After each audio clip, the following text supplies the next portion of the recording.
Hello friends, இன்னைக்கு நம்ம வீடியோவில் குவைத்தில் இருந்து ரொம்ப முக்கியமான அப்டேட் பற்றி தான் பார்க்க போகிறோம். ரமலான் டியூட்டி டைமிங் பற்றியும் பெரிய ட்ரக் கேஸ் அப்புறம் சால்மியாவில் நடந்த அதிர்ச்சி சம்பவம் பற்றி தான் நம்ம பார்க்க போகிறோம். வீடியோவை ஸ்டார்டிங்லேருந்து எண்டிங் வரைக்கும் ஸ்கிப் பண்ணாமல் பாருங்கள். ஃபர்ஸ்ட் அப்டேட் வந்து பார்த்தீங்கன்னா ரமலான் டியூட்டி டைமிங் பற்றி பார்க்கலாம். புதிய அப்டேட்ல என்ன சொல்லியிருக்காங்கன்னா, குவைத் அரசு அதிகாரப்பூர்வமா அறிவிப்பு வெளியிட்டிருக்காங்க. கவர்மெண்ட் செக்டார் வந்து தினமும் 4 முதல் 5 மணி நேரம் மட்டும் வேலை பார்க்கணும் அப்படின்னு. அதுவே பிரைவேட் செக்டரா இருக்காங்க அப்படின்னா தினமும் 6 மணி நேரம் வேலை பார்க்கணும்னு சொல்லியிருக்காங்க. எதனால வேலை நேரத்தை இப்படி குறைச்சிருக்காங்க அப்படின்னா, ரமலான் மாதத்துல நோன்பு, தொழுகை, உடல் சோர்வு, தூக்க நேர மாற்றம் இதெல்லாம் கருத்தில் கொண்டுதான் குவைத் அரசு வேலை நேரத்தை குறைச்சிருக்காங்க.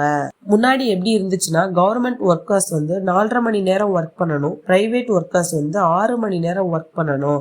அதே மாதிரி தான் இப்பவும் இருக்கு. அதனால இது புதுசு கிடையாது. ஆனா அபிஷியல் கன்ஃபர்மேஷன் இப்ப வந்திருக்கு. யாருக்கெல்லாம் பொருந்துன்னு பாத்தீங்கன்னா, மினிஸ்ட்ரிஸ், முனிசிபாலிட்டி, ஹாஸ்பிட்டல், ஸ்கூல்ஸ், அப்புறம் கவர்மெண்ட் ஆஃபீஸர்ஸ். பிரைவேட் செக்டர்ல இருக்கிறவங்களுக்கு வந்து company workers, shop workers, factory workers இவங்க எல்லாருக்குமே இது பொருந்தும். ஃப்ரெண்ட்ஸ், நீங்க எல்லாரும் கவனிக்க வேண்டியது என்னன்னா, சில கம்பெனிஸ் 6 மணி நேரத்துக்கு மேல வேலை வாங்குவாங்க. அப்படி நடந்துச்சுன்னா லேபர் டிபார்ட்மெண்ட்ல நீங்க கம்ப்ளைண்ட் போடலாம், பேமுக்கு புகார் அனுப்பலாம். கம்ப்ளைண்ட் பண்றதுக்கு உங்களுக்கு உரிமை இருக்கு.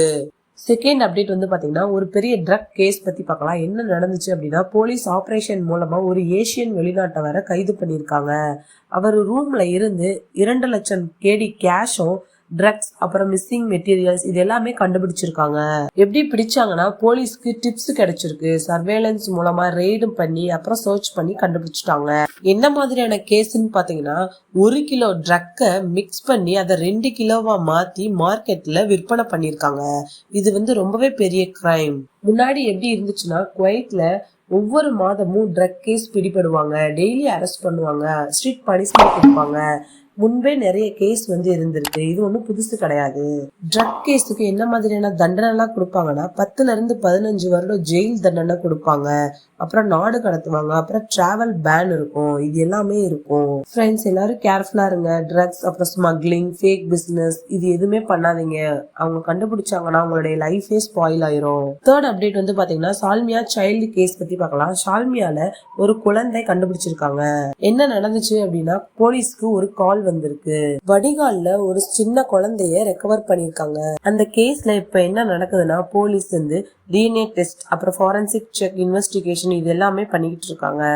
எதனால இது மாதிரியான சம்பவங்கள்லாம் நடக்குது அப்படின்னா, ஒரு சில ஏரியால ரூம் ஷேர் பண்றது மூலமாகவும், இல்லீகல் ஸ்டே பண்றதுனால, நோ ரெஜிஸ்ட்ரேஷன், அப்புறம் நோ ஃபேமிலி ரெக்கார்ட்ஸ் இதெல்லாம் இருக்கிறதுனாலதான் இப்படி ப்ராப்ளம்ஸ் எல்லாம் வருது. பர்வானியா, சல்மியா, ஜலீப் இங்க முன்னாடியும் இது மாதிரியான கேஸ் வந்து நடந்திருக்கு. இது மாதிரியான கேஸுக்கு என்ன பனிஷ்மெண்ட் கொடுப்பாங்கன்னா, லைஃப் டைம் ஜெயில் போட்டுருவாங்க, அப்புறம் டெத் சென்டென்ஸ் கொடுத்துருவாங்க, பெர்மனன்ட் பேன் பண்ணிடுவாங்க. ஃப்ரெண்ட்ஸ், ஒரு ஸ்மால் அட்வைஸ், நீங்க ஃபேமிலியா இருக்கீங்க அப்படின்னா அதை ரெஜிஸ்டர் பண்ணிருங்க. உங்களுடைய குழந்தைங்களை பாதுகாப்பா வச்சுக்கோங்க. இல்லீகல் ஸ்டேவை அவாய்ட் பண்ணிருங்க. இன்னைக்கு நம்ம வீடியோல என்ன பார்த்திருக்கோம்னா, ரமலான் டைமிங் பார்த்திருக்கோம், ட்ரக் அரெஸ்ட் பார்த்திருக்கோம், சைல்டு கேஸ் பத்தி பார்த்திருக்கோம். இது மூணுமே உங்களுக்கு ரொம்பவே முக்கியம். ஃப்ரெண்ட்ஸ், குவைத்ல சேஃபா இருக்கிறதுக்காக நீங்க சட்டத்தை ஃபாலோ பண்ணணும், இல்லீகலா அவாய்ட் பண்ணணும், டாக்குமெண்ட்ஸ் எல்லாமே அப்டேட்டடா வச்சுக்கணும். இந்த வீடியோ உங்களுக்கு ரொம்ப யூஸ்ஃபுல்லா இருக்கும்னு நினைக்கிறேன். மறக்காம நம்ம சேனலை சப்ஸ்கிரைப் பண்ணிக்கோங்க. தேங்க்யூ.